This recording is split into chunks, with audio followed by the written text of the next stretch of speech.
Welcome back to our YouTube channel BRG digital family. कैसे हैं आप सब? I hope so lectures enjoy कर रहे होंगे और आपकी पढ़ाई बढ़िया चल रही होगी, है ना। सर्दियां बढ़ रही हैं, थोड़ा ध्यान रखेंगे अपना। तो प्रीवियस लेक्चर में हम लोगों ने कवर अप किया था डीएनए पैकेजिंग इन प्रोकैरियोट्स। आज हम डिस्कस करने वाले हैं डीएनए पैकेजिंग इन यूकैरियोट्स। कई बार लोगों को कंफ्यूजन हो जाता है, डीएनए क्रोमोसोम क्या अलग अलग होते हैं। थोड़ा डिस्टिंक्ट होता है, डीएनए विदाउट प्रोटीन होता है और क्रोमोसोम में प्रोटीन्स होते हैं, समझिएगा। ठीक है, प्रीवियस लेक्चर में कुछ बेसिक सी बातें आप लोगों को कवर अप कराई हुई हैं। एक छोटा सा कॉन्सेप्ट समझ लीजिए। ये ह्यूमन सेल हो गया या कोई भी सेल मान लो, या आपके पास कोई भी एक सेल है और इसके अंदर ही न्यूक्लियस लगा है। ठीक है, आपके पास सेल बहुत छोटे छोटे भी होते हैं। ये इसके पास इसका न्यूक्लियस है, ठीक है, और देखो, और ये इसके अंदर इसका डीएनए। अब आप ह्यूमन के अंदर बात कर रहे हैं तो डीएनए को ध्यान से देखो। डीएनए कितना लंबा होता है? अप्रोक्स 2.2 मीटर लंबा होता है बेटा। अब इतना लंबा डीएनए इस छोटी सी सेल के अंदर इसकी फ्यू माइक्रोन मीटर की इसकी डायमीटर होता है। अब इतने स्मॉल साइज के अंदर डीएनए आ कैसे जाता है? पहली बात समझिए, तो डीएनए बेटा किसके साथ जुड़ता है? सबसे पहले जुड़ता है हिस्टोन प्रोटीन के साथ। ध्यान देना है, कौन होती है? Histone protein. अभी हम डिस्कस करेंगे। तब इससे कौन बनता है? इसके कंडेंस होने से बनता है, दोनों के जुड़ने से पहले कौन बनता है? न्यूक्लियोसोम। क्या बनता है? न्यूक्लियोसोम। और न्यूक्लियोसोम जब कंडेंस होता है तो बनता है कौन? सॉलिडॉइड। फिर बनता है क्रोमैटिन और फिर बनता है क्रोमोसोम। समझेंगे, ध्यान देंगे, ठीक है। तो देखिएगा, in the eukaryotes the DNA packaging is carried out with positively charge basic proteins, that is called histone. अब एक क्वेश्चन पूछा जाता है नीट में और एकेडमिक्स में कि जो आपका हिस्टोन प्रोटीन होता है वो पॉजिटिव चार्ज क्यों होता है बेटा, या कैसे होता है? तो पॉजिटिव चार्ज होने का रीजन है उसके पास दो कुछ रेसिड्यूज होते हैं। किसके? अमाइनो एसिड के नेचर में कैसे होते हैं? बेसिक होते हैं। कौन कौन? नाम आपके दिमाग में जाना चाहिए, लाइसिन और आर्जिनिन। बहुत इंपॉर्टेंट है, 2 साल पहले नीट में क्वेश्चन पूछा गया है, बोर्ड्स में भी आए दिन क्वेश्चन टकराता रहता है। अब इनमें से एक क्वेश्चन और बनता है, how many types of histone proteins are participates in DNA packaging? तो there are 5 types of histone proteins. देखिएगा, there are 5 types of histone proteins. कौन कौन सी? H1, H2A, H2B, H3 and H4। यहां लिख लेते हैं, देखो H1, H2A, H2B, H3 और H4। अब आप कह रहे होंगे सर आपने वहां लिखा तो ध्यान क्यों लिख दिया? इसका पीछे का रीजन है बेटा। देखो, ये जो 4 प्रोटीन्स है बेटा, ये पेयर्ड होती हैं। मतलब अगर आप बात करो तो जोड़ी में होती है, अनपेयर्ड नहीं होती।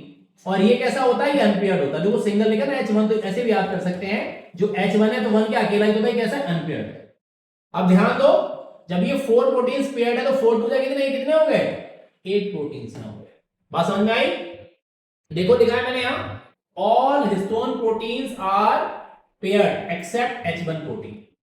4 of them occurs in pairs and forms octamer called new body। ठीक है, तो चाहे इसे न्यू बॉडी कह लो या इसे हिस्टोन ऑक्टामर कह लो। ऑक्टा क्यों कहा? क्योंकि यूनिट्स कितने हो गए? 8। 4 प्रोटीन्स आर पेयर्ड, तो 4 टू 8, इसीलिए इसे हिस्टोन ऑक्टामर कहते हैं। बात समझिएगा, ध्यान देंगे।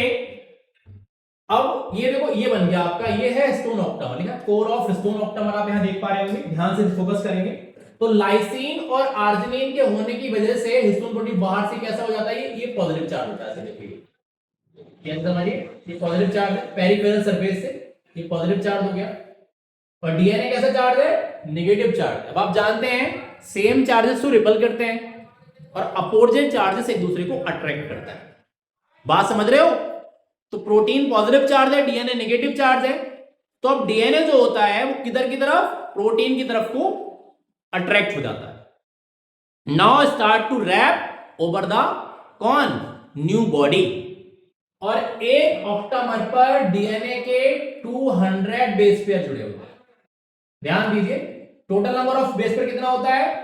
6.6 इंटू 10⁹ पीछे मैंने पढ़ाया हुआ आप लोगों के लिए, ध्यान दीजिए। ये कौन है? ये H1 प्रोटीन है।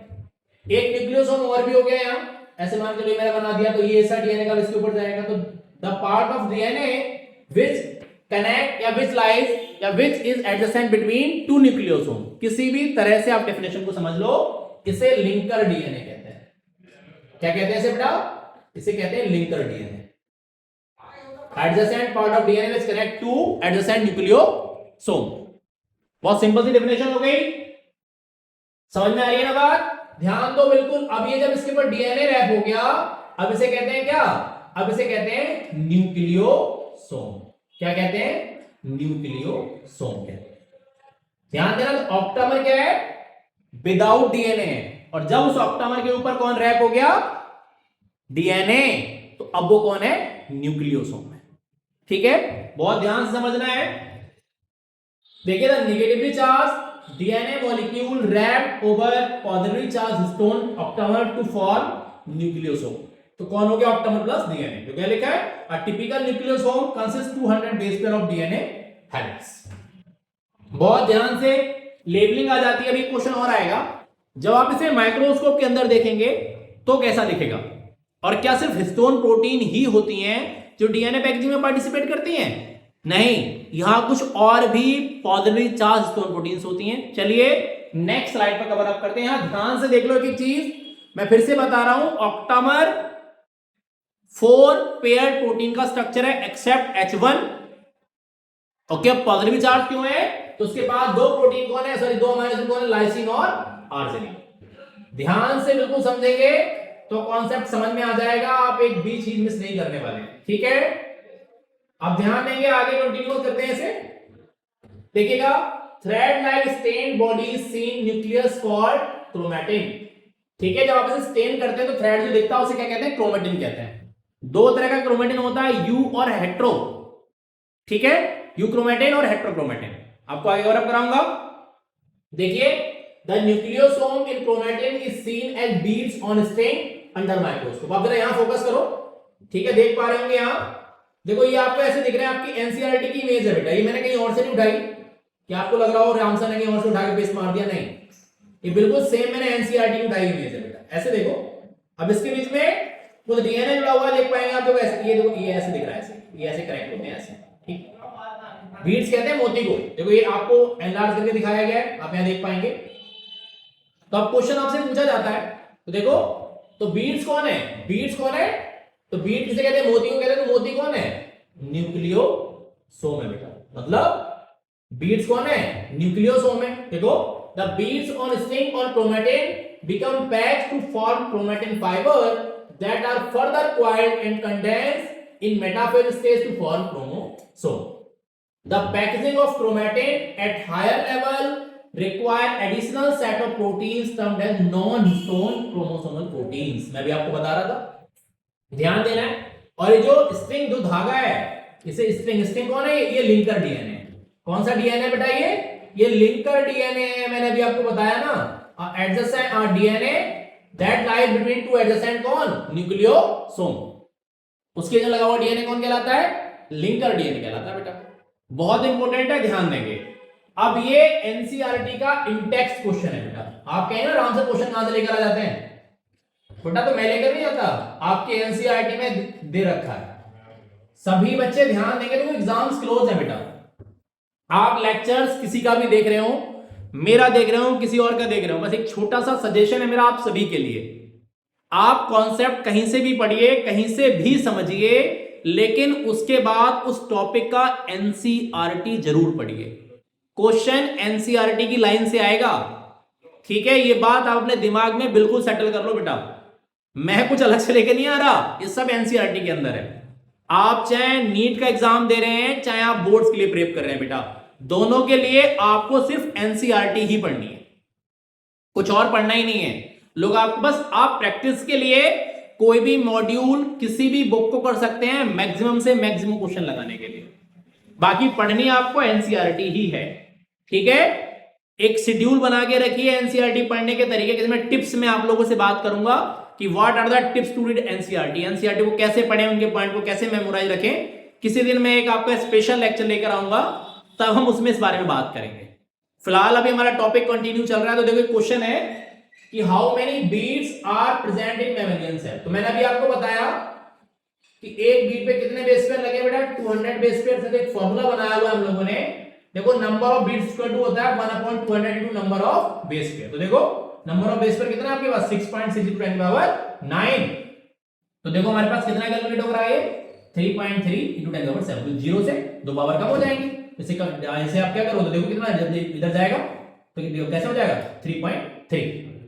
समझ में आ गई। ये अपॉन में ऐसे 1/200 इनटू ऐसे 6.6 × 10⁻9। ठीक है, तो 0 से 10 पावर कैंसिल हो जाएगी, यहां से ऐसे करो तो 3 पॉइंट कितना आ जाएगा, 3 आ जाएगा, नहीं आ जाएगा। तो इस तरह से आप बीट्स कैलकुलेट कर सकते हैं। बीट से बेस पेयर निकालने को आ जाते हैं कि इतने बीट से कितने बेस पेयर होंगे, तो आप आराम से इस फॉर्मूले से फिर बेस पेयर भी कैलकुलेट कर सकते हैं। मैं उम्मीद करता हूं आप लोगों को डीएनए पैकेजिंग का कॉन्सेप्ट समझ में आया होगा। समझ में आया होगा तो हमारे इस चैनल को आगे सब्सक्राइब करें, लोगों तक शेयर करें, लाइक करें, कमेंट करें, जहां तक मैक्सिमम रीच हो सकती है बढ़ाएं। और अपने अच्छे से कमेंट जो भी आप लोगों को लगा हमें कमेंट सेक्शन में बताएं, क्योंकि आपका एप्रिसिएशन हम लोगों को बहुत सारा काम करने का एक एटीपीज देता है, एनहांस करता है कि मैं और काम कर सकूं। ठीक है, आप सब लोग लगे रहिए, अच्छे से अपना ध्यान रखिए, टेक केयर। मिलते हैं नेक्स्ट लेक्चर में एक नेक्स्ट वीडियो के साथ, नेक्स्ट टॉपिक के साथ। तब तक के लिए tata bye bye, have a wonderful day to all, thank you.